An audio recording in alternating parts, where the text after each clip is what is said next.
ప్రభు అయిన యేసుక్రీస్తు నామములో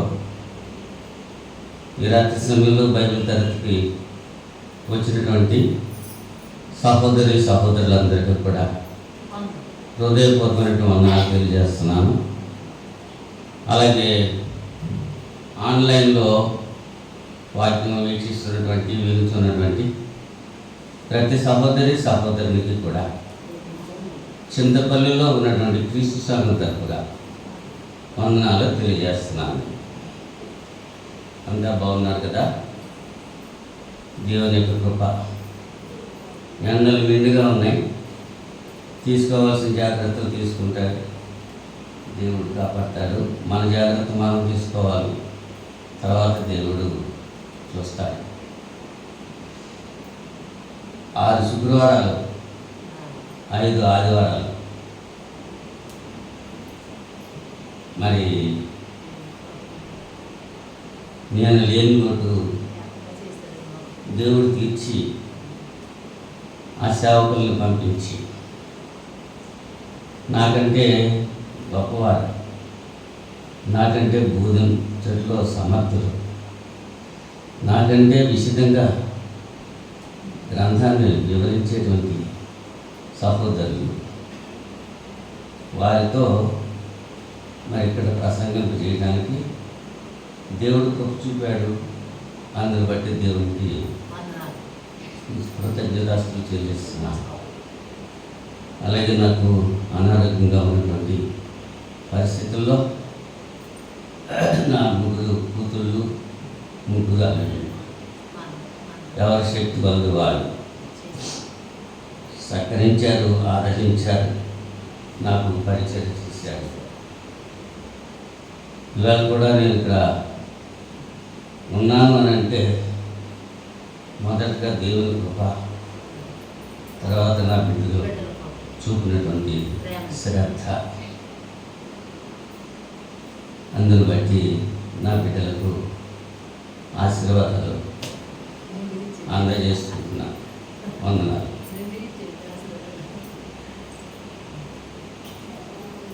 పాఠ్య భాగంలోకి మనం అవుతాం. ప్రార్థన చేసుకున్నాం. మహోన్నతుడా, పరిశుద్ధుడా, సర్వశక్తి సంపన్నుడా, సర్వోన్నతుడా, సర్వాంతర్యామి, స్వస్థపరచు యెహోవా, మీ పరిశుద్ధమైన, ఘనమైన, ఉన్నతమైన నామాన్ని స్తుతులు స్తోత్రాలు సమర్పణ చేసుకుంటున్నాం. గతించిన శుక్రవారం నుంచి ఇంత పర్యంతం నన్ను మమ్మల్ని సజీవ లెక్కలో ఉంచారు, సురక్షితంగా కాచి కాపాడారు. ఇది నన్ను ఎంతమంది అయితే చూడలేకపోయారో వారు విడిచి వెళ్ళినటువంటి కుటుంబ సభ్యుల కొరకు ప్రార్థన చేసుకుంటున్నారు. వారికి కావాల్సిన ఆదరణ, ఓదార్పు, మరి ముఖ్యంగా నిరీక్షణ మీరు దయచేస్తారని ప్రార్థన చేస్తున్నారు. అలాగే మా ప్రార్థన సహకారం కోరుతున్నటువంటి బిడ్డలు, ప్రత్యేకించి విదేశాల్లో ఉంటున్నటువంటి సహోదరి బైబిల్ లక్ష్మి కొరకు ప్రార్థన చేస్తున్నారు. బిడ్డ లోగడ ఆపరేషన్ చేయించుకున్నటువంటి చేతికి మరలా ఇబ్బంది కలిగిందని, ఒక వేలైతే స్పర్శ కోల్పోయి ఆ వేలు ఉందా లేదా అన్నట్టుగా అనిపిస్తుందని, పనిభారం ఎక్కువయ్యి చేయలేకపోతున్నానని ఆమె కొరకు, ఆమె కుటుంబం కొరకు ప్రార్థన చేయమని కోరిన కనుక నా తండ్రి నాయన ఆ బిడ్డ కోరిక మేరకు ప్రార్థన చేస్తున్నాను. ఆ బిడ్డ విశ్వాస పరిమాణం చొప్పున కార్యం జరిగిస్తారని విజ్ఞాపన చేస్తున్నాను. విశ్వాస సహితమైన ప్రార్థన రోగిని స్వస్థపరచు. నమ్ముటని వాళ్ళైతే నమ్మడానికి సమస్తము సాధ్యమే. అతి రీతిగా ఆ బిడ్డకు కావాల్సిన అవసరత తీర్చి మీ నామానికే మహిమ, ఘనత, ప్రభావం ఇచ్చుకుంటాడని ప్రార్థన చేస్తున్నాను. అలాగే సహోదరి జాలాది వెంకటలక్ష్మి కొరకు ప్రార్థన చేస్తున్నాను. ఆ బిడ్డ కూడా 2 చెవులు ఆపరేషన్ చేయించుకుంది. వాళ్ళ యజమానులు దయ వల్ల ఆపరేషన్ సక్సెస్ అయ్యింది. కానీ ఇంకా నొప్పులు బాధిస్తున్నాయి అని చెప్తూ ఆమె ప్రార్థన కోరింది. ఆమె త్వరగా మళ్ళీ భారతదేశం రావాలని, ఆమె కుటుంబంతో చేరాలని ఆశపడుతూ యజమానులు ప్రాధాన్యపడుతుంది. యజమానులకు మనసు కలిగించి ఆమెకు సెలవు ఇవ్వడానికి మంచి మనసు ఇస్తారని ప్రార్థన చేయమని పెట్టుకోరింది. అలాగే ఆ బిడ్డ ఆరోగ్యం కొరకు, ఆ బిడ్డ తిరుగు ప్రయాణం కొరకు ప్రార్థన చేసుకుంటున్నాను. ఇంకా ఎవరెవరు ఏ అవసరత పని మీ సభలో ప్రార్థన కోరుతున్నారు వారందరి యొక్క విజ్ఞాపనల మీద ఆలోచించి మీ నామకి మహిమ తెచ్చుకోండి. ఈ సమయంలో వాటి భాగంలో వెళ్తున్నాం. అపవిత్రమైన నా పెదవులు కాల్చిపోవచ్చు. ప్రియమైన మీ బిడ్డలు పరిశుద్ధులకు లేఖనాలు అందించేటువంటి సామర్థ్యం అనుగ్రహించి ఒక పనిముట్టుగా నన్ను వాడుకొని మీ నామానికి మహిమ ఘనత ప్రభావం తెచ్చుకుంటారని యేసుక్రీస్తు నామములో ఈ ప్రార్థన అడిగి వేడుకుంటున్నాను. వాళ్ళకు తండ్రి ఆమేన్. మరొకసారి అందరికీ వందనాలు తెలియజేస్తున్నాను. ప్రియులారా, ఈ దినాన్ని మీతో పంచుకోవాలి అనేటువంటి అంశం క్రైస్తవుల్లో ఉన్నటువంటి విగ్రహారాధన. అన్యుల్లో విగ్రహారాధన ఉంటుంది, క్రైస్తవుల్లో కూడా విగ్రహారాధన ఉంది. క్రైస్తవుడు అనబడి వాడు విగ్రహాలు చేసుకోకూడదు, విగ్రహాలకు పూజ చేయకూడదు, విగ్రహాలకి సాగిలపడకూడదు. పైకి భక్తి గలవారై ఉండి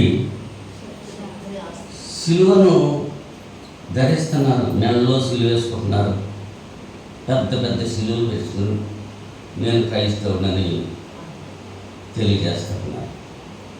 కొంతమంది ఉంగరాల్లో సిలువ వేసుకుంటూ ఉంటారు, కొంతమంది మంగళసూత్రం మీద సిలువ గుర్తు వేసుకుంటూ ఉంటారు, కొంతమంది నొసట బొట్టు పెట్టుకుంటారు, సిలువ బొట్టు పెట్టుకుంటూ ఉంటారు, కొంతమంది ఇంట్లోనే టేబుల్ మీద సిలువ పెట్టి దాన్ని పూజ చేస్తూ ఉంటారు, కొంతమంది వాహనాల మీద అవి మోటార్ సైకిల్ అవనండి, కార్లు అవనండి, వాటి మీద సిలువ గుర్తు వేస్తూ ఉంటారు. చాలా చర్చెస్లో బయట సిలువ పెట్టేసి అక్కడ డిబ్బి పెడతా ఉంటారు. ఆ డిబ్బీలో అన్యులైన వారు వచ్చి ఆ సిలువకు నమస్కారం చేసి ఆ కానుకలందరూ వేస్తూ ఉంటారు. మరి అసలు సిలువ విలువ క్రైస్తవుడికి తెలవనప్పుడు అన్యుడికి మనం ఎలా చెప్పగలం? దయచేసి వాక్యం చెప్పేటప్పుడు నా వైపు చూడండి, మీరు బైబిల్లో చూడకండి, మీరు కళ్ళు మూసుకోవద్దు. ఇంకొకరికి ఐ కాంటాక్ట్ ఉండాలి. నన్ను మీరు చూడండి, మిమ్మల్ని నేను చూస్తున్నాను. వేరే వేరే చూడవద్దు, వేరే వేరే ఆలోచనలు వద్దు. నేను చెప్పేటువంటి విషయాలు గ్రంథంలో చెప్తున్నాను తప్ప ఎవరిని ఒక వ్యక్తిగతంగా దూషించి కానీ విమర్శించి కానీ చెప్పట్లేదు. మరి వాక్యం ఎవరికైనా కష్టంగా తోస్తే ఇది నా గురించే చెప్పారని అనుకోకుండా, ఒకవేళ మీ గురించే చెప్పారని అనిపిస్తే మీలో ఉన్నటువంటి ఆ జీవితాన్ని మార్చుకుంటే దేవుడు దీవించి ఆశీర్వదిస్తాడు. అది మరొకసారి మీకు తెలియజేస్తున్నాను. నిర్గమకాండము 20వ అధ్యాయము మొదటి 3 వచనాలు మేము చదువుతున్నాము. దేవుడు ఈ ఆజ్ఞలన్నీ వివరించి చెప్పాను. నీ దేవుడైన యెహోవా నేనే దాసుల గృహమైన ఐగుప్తు దేశంలో నుండి నిన్ను వెలుపలికి రప్పించితిని. నేను తప్ప వేరొక దేవుడు నీకు ఉండకూడదు. పరిశుద్ధుడైనటువంటి దేవుడు చెప్పేటువంటి మాటలు ఎవరు చెప్తున్నారంటే దేవుడు ఈ ఆజ్ఞలన్నీ వివరించి చెప్పాను. మరుగైనటువంటి మాటలు కాదేమి, వివరించి చెప్పాడు. ఎవరు చెప్పారు? దేవుడే చెప్పాడు, స్వయంగా దేవుడే చెప్పాడు. ఈ ఆజ్ఞలన్నీ 10 ఆజ్ఞలు. అఫ్కోర్స్ ధర్మశాస్త్రము అన్యులకే ఇవ్వబడ్డది, మనకు కాదు. ధర్మశాస్త్ర యుగంలో మనం లేవు. క్రైస్తవ యుగంలో మనం ఉన్నాం. పితరుల యుగంలో మనం లేవు. క్రైస్తవ యుగంలో మనం ఉన్నాం. క్రైస్తవులుగా మనం ఉండాలి. క్రైస్తవులుగా విగ్రహారాధన చేయకూడదు. మరొక లేఖనం మనం చూస్తే యోహాను మొదటి పత్రిక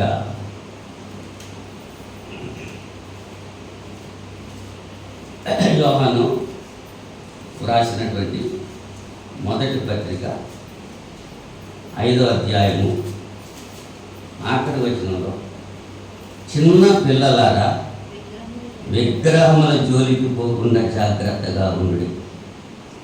చిన్న పిల్లలను సంబోధిస్తున్నాడు. చిన్న పిల్లలంటే ఏమి తెలియదు వాడు. మరి యోహాను గారు భక్తులకు రాస్తూ ఈ లేఖ ఎవరితో మాట్లాడుతున్నాడు? పెద్దవారితో చిన్నవారితో. కానీ ఏమని పిలుస్తున్నాడు? చిన్న పిల్లలరా. మనం కూడా చిన్న పిల్లలమే దేవుల్లో. మనం అమాయకులు. ఎవరు ఏ మాట చెప్తే అది వినేస్తూ ఉంటారు. దేవుడు మాత్రం వినరు. సైతాన్ని చెప్తే లోపడతారు. గద్దెల దగ్గరికి వెళ్తారు. మంత్రాలు వేయించుకుంటారు. సోది చెప్పించుకుంటారు. వాడు జాతకాలు చెప్పించుకుంటూ ఉంటారు. క్రైస్తవులండి. క్రైస్తవుల గురించే చెప్తున్నాను. అంటే క్రైస్తవులో ఉన్నటువంటి విగ్రహారాధన ఏమిటి? దేవుని విడిచిపెట్టి వేరొకరిని శ్రమ వస్తారు. విగ్రహాలు జోలికి పోకుండా హెచ్చరిక చేస్తున్నాడు. మరొక వాక్యం మనం చూస్తే కొరింథీ 2వ పత్రిక 6వ అధ్యాయం. కొరింథీ 2వ పత్రిక 6వ అధ్యాయం 14, 15, 16 వచనాల్లో మనం చూస్తే, మీరు అవిశ్వాసులతో జోడుగా ఉండకండి. నీతికి దుర్నీతితో ఏమి సాంగత్యము? వెలుగునకు చీకటితో ఏమి పొత్తు? క్రీస్తునకు బెలియాలతో ఏమి సంబంధము? అవిశ్వాసతో విశ్వాసికి పాలెక్కడిది? దేవుని ఆలయములకు విగ్రహములతో ఏమి పొందిక? మనం జీవం గల దేవుని ఆలయమై ఉన్నాము. మనము జీవం కలిగిన దేవుని ఆలయమై ఉన్నాం. మనమే దేవుని యొక్క ఆలయం. మనలో దేవుడు ఉన్నాడు. పరిశుద్ధాత్ముడు మనలో ఉన్నాడు. ఎప్పుడైతే నువ్వు బాప్తిసం పొందావో పరిశుద్ధాత్మ వరం దేవుడు నీకు అనుగ్రహించాడు. నీలో ఉన్న ఆత్మను ఆర్పకూడదు. ఆత్మను ఆర్పితే జీవం లేనటువంటి శరీరాలు మిగులుతాయి. కనుక అవిశ్వాసంతో విశ్వాసి పొత్తు పెట్టుకోకూడదు.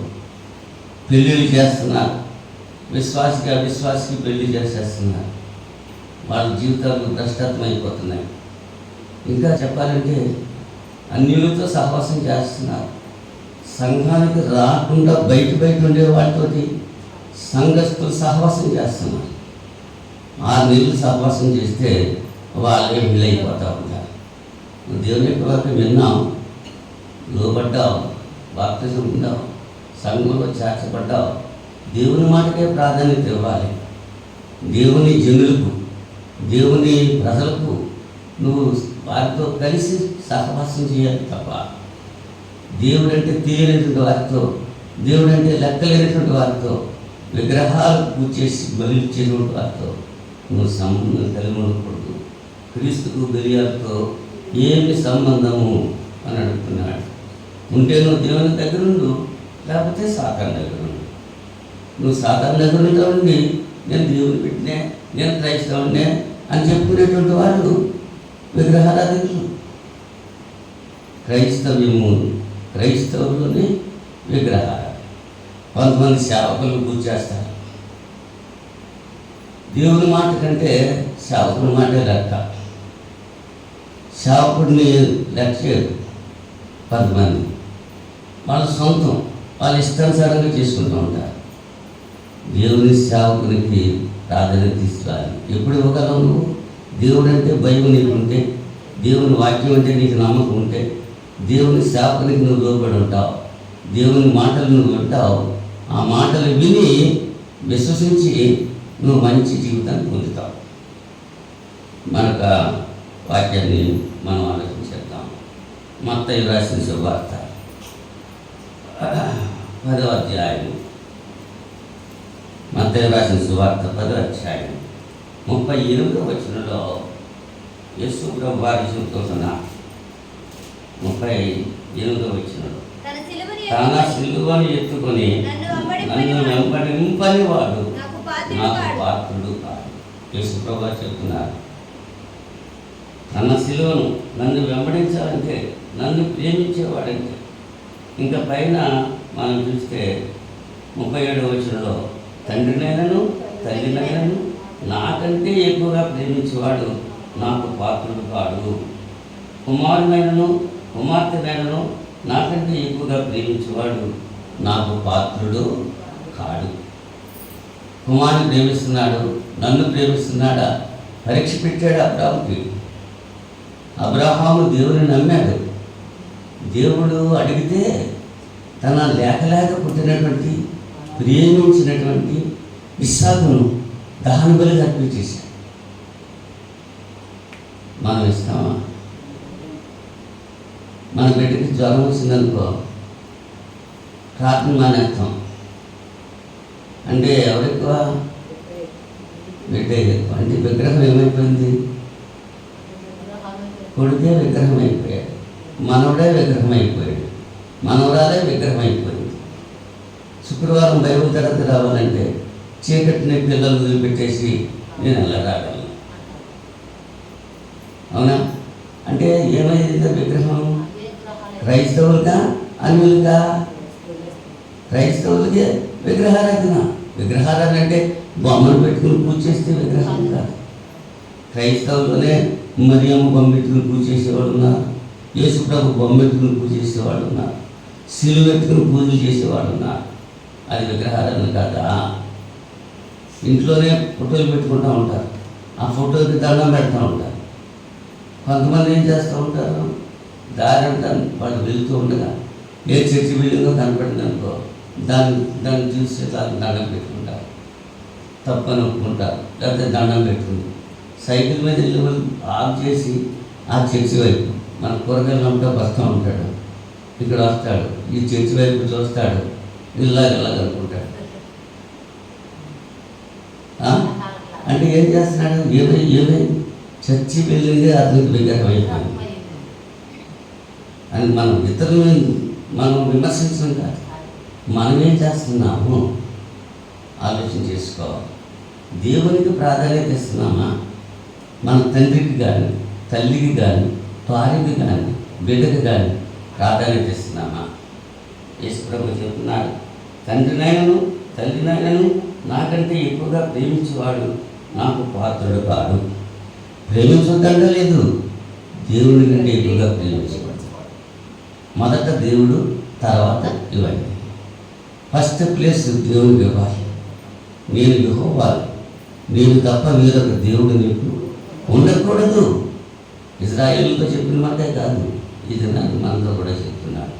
మనం ఆలోచన కాకుండా లూకాసు సువార్త, మార్కు సువార్త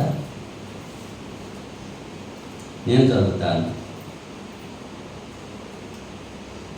మార్కు సువార్త 8వ అధ్యాయము 34వ వచనంలో, అంతటా ఆయన తన శిష్యులను జన సమూహమును తన యొద్దకు పిలిచి, నన్ను వెంబడింపగూరువాడు తన్ను తాను ఉపేక్షించుకొని తన శిలువ ఎత్తుకొని నన్ను వెంబడింపవలెను. తన ప్రాణము రక్షించుకొనగూరువాడు దాన్ని పోగొట్టుకొనును. నా నిమిత్తమును సువార్త నిమిత్తమును తన ప్రాణమును పోగొట్టుకునేవాడు దాన్ని రక్షించుకొనును. ఒకడు సర్వలోకమును సంపాదించుకొని తన ప్రాణమును పోగొట్టుకునుట వానికి ఏమి ప్రయోజనము? మనుష్యుడు తన ప్రాణమును ప్రతిగా ఏమి ఇయ్యగలను? వ్యభిచారమును పాపమును చేయు ఈ తరము వారిలో నన్ను గూర్చి నా మాటలను గూర్చి సిగ్గుపడేవాడెవడో వారిని గూర్చి మనిషి కుమారుడు తన తండ్రి మహిమ గలవాడే పరిశుద్ధ దూతలతో కూడా వచ్చినప్పుడు సిగ్గుపడునని చెప్పాడు. యేసుప్రభు చెప్పిన మాట్లాడి వింటున్నారా? అందరూ వింటున్నారా? వినేవాళ్ళు తలలో పడి చేతులు ఎత్తి హల్లెలూయా అనక్కర్లేదు. వింటున్న వారు తలలో ఉపందించాలి. ఎందుకంటే నేను ఇంత ప్రయాసపడి మీ కొరకు మరి నిన్న నా కారు నేనే తోలుకుని వచ్చాను. డ్రైవర్ పెట్టుకోకూడదు, నెమ్మదిగా వచ్చాం. అవునా? కనుక పిల్లారా, నేను చెప్పేది మీరు శ్రద్ధగా వింటారని మరి ఒకసారి మీకు హెచ్చరిక చేస్తున్నా. ఆయన ఎవరితో చెప్పారు ఈ మాట?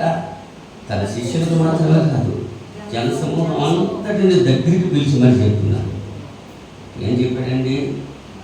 నన్ను వెంబడింపబోయేవాడు తను తాను ఉపేక్షించుకోవాలి, తను తాను తగ్గించుకోవాలి, తన శిలువ ఎత్తుకోవాలి. తన శిలువ ఎత్తుకుని నన్ను వెంబడింపవలెను. మనం ఏమంటాం? బాగంతా నీదే బాబా. ఆయన ఏం చేస్తాడు? నాయనా, నాకు ఈ దురలవాటు ఉండిపోయింది, అది నువ్వు తగ్గించే బాబా, నువ్వే మార్పించాలి. నేనేం చేయలేను బాబా. నేను సిగరెట్లు కలిసే అలవాటు నాకు ఉంది, అది మానలేకపోతున్నాను, నువ్వే మార్పించు అంటే ఆయన అలవాటు చేశాడా? నీకు మందు తాగే అలవాటు చేశాడా? వ్యభిచారం అలవాటు ఆయన చేశాడా? విగ్రహాలను అలవాటు ఆయన చేశాడా? ఎవరు చేశారు? ఎవరి మాటలు వాళ్ళే. మా అజ్ఞాని సొలొమోను ఏమని చెప్తున్నాడు? దేవుడు నరులను యథార్థవంతులుగా సృష్టించాడు. వాళ్ళు ఎదిగిన తర్వాత తంత్రాలు కల్పించుకున్నారు. దేవుని మాట వింటలేదు, తంత్రాలు, మాయ మాటలు చెప్తున్నారు. నీ మాట అవునంటే అవును, కాదంటే కాదులో ఉండాలి. అంతేగాని మాయ మాటలు చెప్పకూడదు. ఇక్కడ మాటలు అక్కడ మాటలు ఎక్కడ చెప్పకూడదు. ఇప్పుడు ఒక మాట చెప్పి ఆయనకి ఇంకో మాట చేయకూడదు. నీ మాట, నీ ఆలోచన, నీ పని ఒకే రీతిగా ఉండాలి. మనోవాకాయ కర్మలు అన్నారు. మనసు మాట్లాడేది, మనసు ఆలోచించేది, నోటితో మాట్లాడేది, చేతితో చేసేది ఒకటే అయి ఉండాలి. కానీ చాలామంది ఒక విద్యార్థులు అడిగితే పంచిపాండవులు అంటారా అని అడిగితే మంచం కూడా ముగ్గురని 2 నీళ్ళు చూపించాడంట. పంచిపాండవులు అంతా పంచాన్ని అది ప్రశ్నలోనే ఉంది. పంచ అంటే 5 అని. వాడు ఏమంటున్నాడు? మనసులో మంచం కోళ్ళులాగా అంటున్నాడు. మంచాన్ని కింద ఉంటాయి కోళ్ళు 4 ఉంటాయి, కానీ ఏమంటున్నాడు? 3 అంటున్నాడు. వాడు ఏం చూపిస్తున్నాడు? 2 నీళ్ళు చూపిస్తున్నాడు మళ్ళీ పైన. అంటే వాడి ఉద్దేశం ఏంటి? వాడు అనుకున్నది ఒకటి, నోటితో చెప్పేది ఒకటి, చేతితో చేసేది ఒకటి. అలా ఉండకూడదు.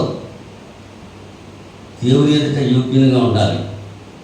మనం క్రైస్తవులు, మిగిలిన వాళ్ళ సంగతి నాకు అనవసరం, వాళ్ళ గురించి చెప్పట్లేదు. సంఘములో ఉన్నటువంటి వాడు, సంఘ సభ్యులుగా సత్యవాక్యాన్ని అనుసరించిన వాడు, సంఘంలో ప్రత్యేకించి క్రీస్తు సంఘంలో ఉన్నటువంటి వాడు ఎలా ఉండాలి? విగ్రహారాధులుగా ఉండకూడదు. నీ మాట అవునంటే అవును, కాదంటే కాదు. మాట నెరవేర్చేటువంటి వారుగా ఉండాలి. ఏదో పైకి తీగా మాట్లాడుతూ ఉంటారు, కానీ మనసులో చెడ్డ ఆలోచనలు కలుగుతూ ఉంటారు. అది శ్రేయస్కరం కాదు, దేవుని దృష్టిగా అంగీకారం కాదు. మరొక వాక్యాన్ని మనం చూద్దాం. లూకాసు వార్త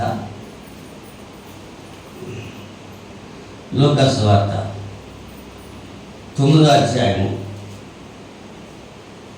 23వ వచనంలో, మరియు ఆయన అందరితో ఇట్లను, అందరితో కాదు అందరితో ఇట్లను, ఎవడైనను నన్ను వెంబడింపకోరిన ఎడల తన్ను తాను ఉపేక్షించుకొని ప్రతిదినము తన శిలువ ఎత్తుకొని నన్ను వెంబడింపకోరను. ప్రతిదినము, ఆదివారం ఒకరోజు కాదు, శుక్రవారం ఒకరోజు కాదు, ప్రతిదినము.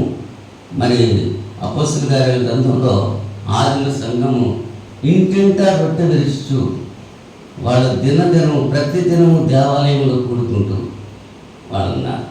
అప్పుడప్పుడు ప్రార్థన పెడుతుంటేనే రాదు. మా ఇంటి దగ్గర ప్రార్థన పెట్టడానికి అన్నవాడు ఒకరు ఉండరు. అవునా? మరి దేవుని యొక్క పని అంటే ఆసక్తి కలిగి ఉన్నప్పుడు లూదియా ఏం చేసింది?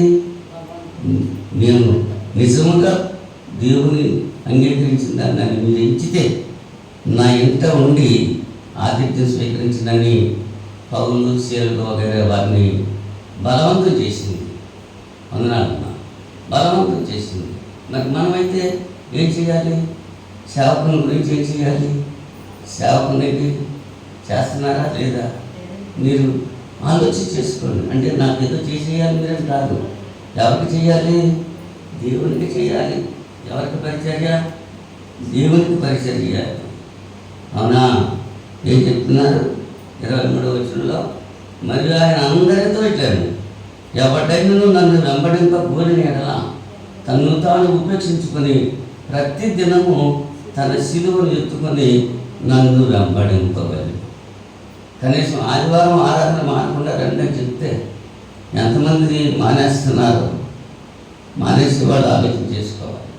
ఇంచేత వారానికి ఒక దినం దేవుడు 6 దినాలు పని చేసుకో, 7వ దినాన్ని విశ్రాంతి తీసుకో. అది నీది కాదు, అది దేవునిది అని చెప్తున్నాడు. అవునా? 7 దినాలు కాదు, ఇంకో 8 దినాలు ఉంటే బాగుండు అనుకుంటాం మనం. వారానికి 7 ఇచ్చాడు దేవుడు, కానీ వారానికి 8 దినాలు ఉంటే బాగుండు, మన పనులు చేసేసుకుంటాం అని అనుకుంటూ ఉంటారు. ఇక మరి ఫ్యాక్టరీలో పనిచేసేవాళ్ళు, మరి ఆఫీసులో పనిచేసేవాళ్ళు ఎక్స్ట్రా వర్క్ చేస్తూ ఉంటారు. విదేశాల్లో పనిచేసేవాళ్ళు కూడా వాళ్ళకి నియమించిన పని కాకుండా ఇంకా ఎక్స్ట్రా పని చేస్తూ ఉంటారు. ఎందుకోసం? డబ్బుల కోసం. ప్రయాస ఎక్కువ అవుతుంది. అవునా? 10 మంది ఎకరానికి 3 సార్లు అయితే 2 ఇళ్ళు కూడా చేసేస్తున్నారు. ఆ 10 మంది కూలుకొని 2 పని చేసుకుంటున్నారు. అంత కష్టపడి పని చేస్తున్నారు. మరి దేవుని పని ఎలా చేస్తున్నారు? దేవుని సన్నిధికి ఎలా వస్తున్నారు? దేవుని సన్నిధిలో ఎలా ఉంటున్నారు? వాక్యం చెప్తుంటే గురువు పాటలు పడతాం, అది మంచిదా? కాదు కదా. వినాలి శ్రద్ధగా. ఈ చెవులు 2 చెవులు దేవుడు ఎందుకు ఇచ్చాడు? వినటాకన్నా. ఒక భక్తిని అడిగితే ఒక చెవి వినటాకని ఒక చెవి వదిలిపెట్టేస్తాక అన్నారంట. అందుకోసం కాదు. అవునా? నోరు ఒకటే ఇచ్చాడు, చెవులు 2 ఇచ్చాడు. అవునా? ఎందుకు ఇచ్చాడు? మనకి కిడ్నీస్ కూడా 2 ఇచ్చాడు. కిడ్నీస్ గుండె ఒకటే ఇచ్చాడు, ఒకటే గుండె, ఇంకో గుండె లేదు. కిడ్నీస్ 2, ఒకటి పాడైపోతే ఇంకోటి పని చేస్తాడు. అవునా? దేవుడు అంత ఆలోచనకర్త. నన్ను రూపించిన విధానం నేను ఆలోచిస్తే నాకు భయము ఆశ్చర్యం కలుగుతుందని చెప్పి దారిద్ర గారు వారిపోతున్నారు. అలాగే నిర్మించిన సృష్టికర్త మాత్రం నువ్వు వినకుండా పోతే దేవుడు ఏం చేస్తున్నాడు? ఆకాశమా ఆలకించు, భూమి చెడు. నేను పిల్లలకు అన్నాను, పెద్ద చేశాను, వాళ్ళు చెడిపోయారు, నా మీద తిరుగుబాటు చేస్తున్నారు. ఎనిమియా గారు ఏమంటున్నారు? నా జనులు 2 దోషాలు చేశారు. ఒకటి, నిత్య జీవపు ఓటైనట్టు నన్ను విడిచిపెట్టేశారు. నీళ్లు నిలవనటువంటి తొట్లు వారి కొరకు చేయించుకుంటున్నారు అని చెప్పి ఇర్మియా ద్వారా హెచ్చరిస్తున్నాడు. దేవుని విడిచిపెట్టేసినాం. మరి అది ఎందుకోసం తాగులాడుతున్నాం? లోకం కొరకు. లోకంలో ఏముంది? శరీరాశ, నేత్రాశ, జీవపడము. ఈ శరీరాశ, నేత్రాశ, జీవపడము నిన్ను పరలోకానికి చేర్చదు. పరలోకానికి చేర్చేది దేవుని యొక్క మాటే. ఆ దేవుడు వింటే సరిపోదు, చెప్తే సరిపోదు. విన్న ప్రకారంగా జీవించాలి. మన జీవితం అలాగే క్రైస్తవుడిగా ఉండాలి. కానీ క్రైస్తవుడు విగ్రహారాధన చేయడానికి దేవుడు అంగీకరించడు అనేటువంటి విషయాన్ని మనం గుర్తించాలి. లూకాసు వార్త 14వ అధ్యాయము. లూకాసు వార్త 14వ అధ్యాయము 27వ వచనంలో, మరియు ఎవడైనను తన శిలువను మోసుకొని నన్ను వెంబడింపని ఎడల వాడు నా శిష్యుడు కానేరడు. యేసు ప్రభుకి శిష్యులుగా మనం ఉండాలి. ఆయనకి శిష్యులుగా మనం ఉండాలంటే ఏం చేయాలి? ఎవడైనను తన శిలువ తాను ఎత్తుకొని నన్ను వెంబడించాలి. తన శిలువ నన్ను ఎత్తుకోకుండా వెంబడితే ఏంటి శిలువ? శ్రమ. శ్రమలే శిలువ. యేసు ప్రభు శిలువ మీద తన ప్రాణాన్ని పెట్టాడు. శ్రమల ఎన్ని శ్రమలు అనిపించడానికి ముఖం మీద ఉమ్మేశారు. అవునా? పిడిగుద్దులు గుద్దారు, చంప మీద వెంట్రుకలు లాగేశారు, పీకేశారు, నెత్తి మీద ముళ్ళ కిరీటం పెట్టారు. అవునా? కాళ్ళలో చేతుల్లో మేకులు కొట్టారు, తుప్పట్టలు మేకులయ్యి. ఆ మేకుల గురించి మనం ఆలోచిస్తే 3 మేకులు పాత ఇనుప సామాన్లు అమ్మే కొట్లో పట్టుకొచ్చారంట. మరి కొంతమంది గ్రంథకర్తలు చెప్తూ ఉంటారు. అలా తుప్పట్టేసిన మేకులు, ఆ మేకులతో యేసు ప్రభుని సిలువ కొట్టారు. రాజు ఎలా కొట్టారు? ఎలా కొట్టారు? ఏ మేకులు? తుప్పు పట్టిన మేకులు కొట్టారు. ఎవరి కోసం? కల్వరి గిరిలో శిలువ మీద పలు బాధలు పొందిన ఎవరి కోసం? నీ కొరకు, నా కొరకు ఆయన ప్రయాసపడ్డాడు. ఆ మాత్రం చాలదనుకుని ఏం చేశారు? కొరడాతో వీపు మీద చాలాసార్లుగా పొందుకుంటారు. 5 గాయాలే కాదు, కొన్ని వందల గాయాలు యేసు ప్రభు దేహం మీద. ఆయన కార్చిన రక్తం ద్వారానే మనం స్వస్థపడుతున్నాం. ఆయన రక్తం కావాలి, ఆయన మాటలు కావాలి. ఆయన సంఘం మాత్రం వద్దు, సంఘానికి ఆయన పేరు వద్దు, ఎవరి పేరో పెట్టుకోవాలి. అవునా? భర్త భార్యకు, భార్య భర్తకు కాపురం చేయాలి తప్ప మరి ఇంకొకరికి పేరు పెట్టుకోకూడదు. ఎవరి పేరు? ఎవరి భర్త పేరు వాళ్ళే ధరించాలి. భార్య ఎవరి భర్తకు వాళ్ళు లోబడి ఉండాలి. అది సంఘానికి, క్రీస్తుకి ఉన్న సంబంధం గురించి. యేసు ప్రభు సంఘాన్ని ప్రేమించి, పోషించి, సంరక్షిస్తున్నట్లుగా పురుషులు తమ భార్యలను పోషించి, ఈవేళ స్త్రీల సంపాదన మీద మరి ఆధారపడేటువంటి పురుషులు చాలామంది ఉన్నారు. అవునా? వాళ్ళు ఇంటి దగ్గర జలసాగా ఉంటారు, పేకాటలు ఆడుతూ ఉంటారు, చూరాలు ఆడుతూ ఉంటారు, ఈ డబ్బులు అలా తగలేస్తూ ఉంటారు. అలా కష్టపడి పనిచేస్తున్నారు, బాధలు పడి పనిచేస్తున్నారు. ఆ డబ్బులు ఎలా వస్తున్నాయో ఆ విలువ వీళ్ళకి తెలియదు. కొంతమంది ఏం చేస్తున్నారు? వాళ్ళు డబ్బులు మాత్రమే కాదు, డబ్బులు పంపలేకపోతే వాళ్ళు మళ్ళీ అరెస్ట్ చేస్తున్నారు, భార్యల్ని బాధ పెడుతున్నారు. అటువంటి సంగతులు మనం వింటున్నాం. సిలువ అంటే ఏంటి? ఇప్పుడు కాలం సమీపంగా ఉంది. ఇంకా ఎంతకాలము విగ్రహారాధన ఉంటాము? ఎంతకాలం క్రైస్తవుడు పేరు పెట్టుకొని నామకార్థ క్రైస్తవుడిగా జీవిస్తావు? ఇప్పుడైనా మారు మనసు పొందు, ఇప్పుడైనా పశ్చాత్తాపడు. ఆఖరిగా మత్తయి సువార్త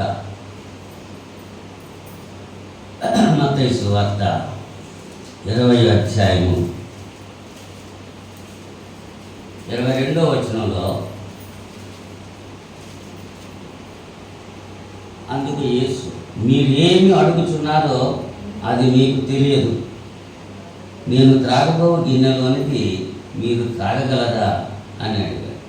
జెబెదయి కుమారుల తల్లి యేసు ప్రభు దగ్గరికి వచ్చి అడుగుతుంది. 20వ వచనం నుంచి మనం చదువుకుంటే ఈ పాఠం బాగా.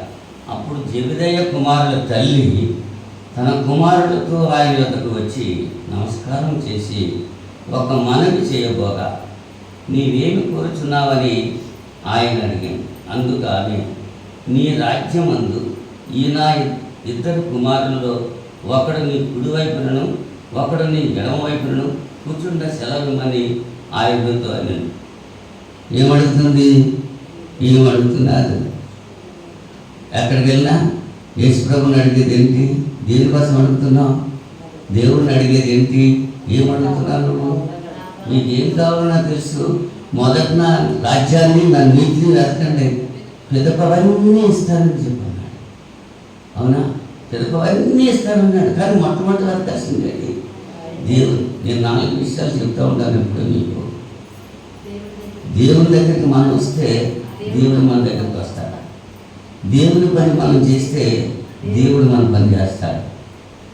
దేవుని మాట మనం వింటే దేవుడు మన మాట వింటాడు. దేవుని కొరకు మనం ఇస్తే దేవుడు మనకి ఇస్తాడు. 4 విషయాలు. 4 విషయాల్లో ముందు చేయాల్సింది ఎవరు? మనమే. ఇవ్వగలిగి కూడా ఇవ్వలేము. ఆదివారం చందా వేసేటప్పుడు ఎలాగేస్తున్నాం? సణుక్కోకుండా, సంశయించుకోకుండా. నువ్వు వర్తిల్లిన కొలది కానుక ఇవ్వాలి. ఎంత వర్ధిల్లో గత వారంలో నువ్వు ఎంత పని చేసావు. యాక్చువల్గా దేవుడికి ఇవ్వాల్సింది మరి రోజుకి 500 తెచ్చుకుంటున్నావు అనుకో, 6 రోజులకు ఎంత వస్తుంది?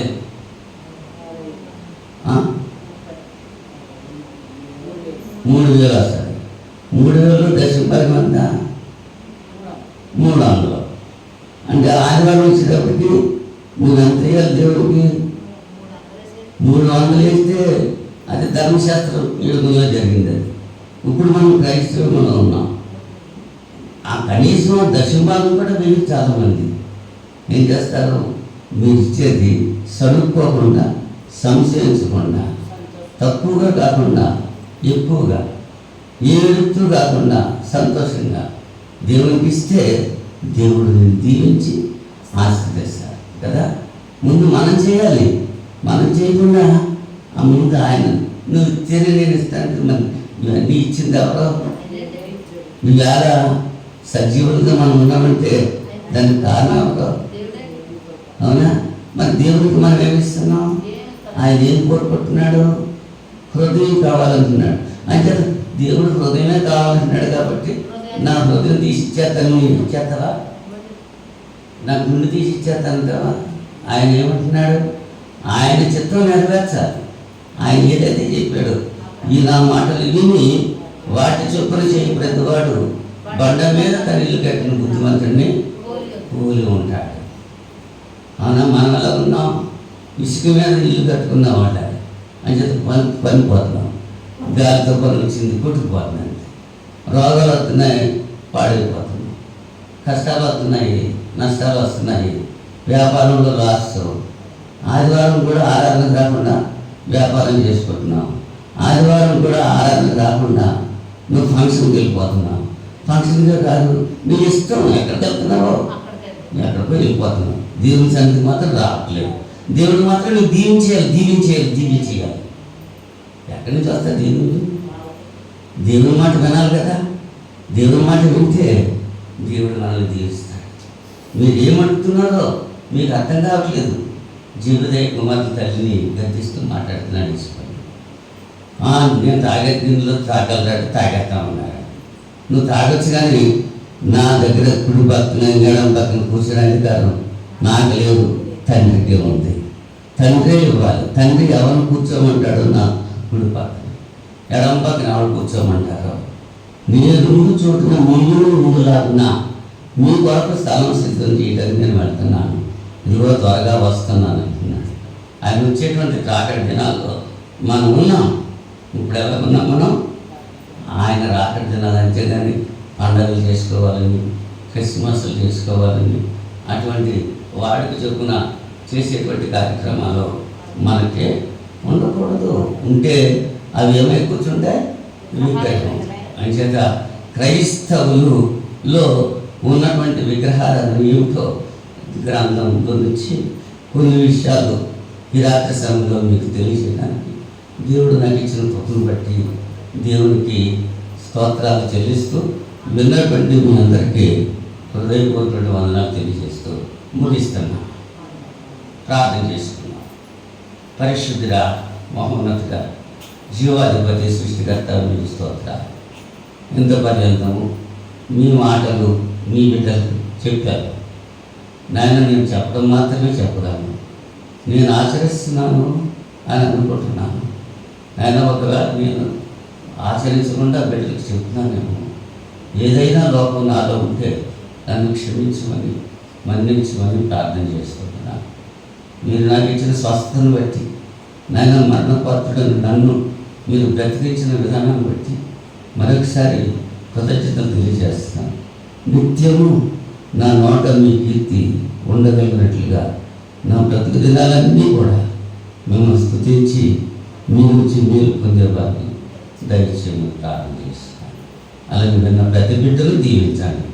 ఎవరిలో ఏ లోపాలు ఉన్నాయో వారికే తెలుసు. ఆ లోపాలు సరి చేసుకుని ఎక్కడి నుంచైనా ఎంతవరకు జరిగింది విడిచిపెట్టేసి ఎక్కడి నుంచైనా పాప క్షమాపణ మీ సన్నిధిలో ఒప్పుకొని విడిచిపెట్టడానికి మీ బిడ్డగా అంగీకరించడానికి నాయన మీరు కృప చూపుతారని ప్రార్థన చేసుకుంటాను. ఎంత పర్యంతము ఈ కార్యక్రమాన్ని నడిపించిన విధానంలో మరొకసారి మీకు కృతజ్ఞతాస్తుతి చెల్లిస్తూ మీ చిత్తమైతే మీ కుమారుడు క్రీస్తు రాకడ ఆలస్యమైతే మరి యొక్క శుక్రవారం ప్రియమైన మీ బిడ్డలతో కలిసి పరిశుద్ధుడి మీద లేఖనాలు పంచుకునేటువంటి భాగ్యం దయచేస్తారని యేసుక్రీస్తు నామంలో ఈ ప్రార్థన అడిగి వేడుకుంటున్నాను తండ్రి. ఆమేన్.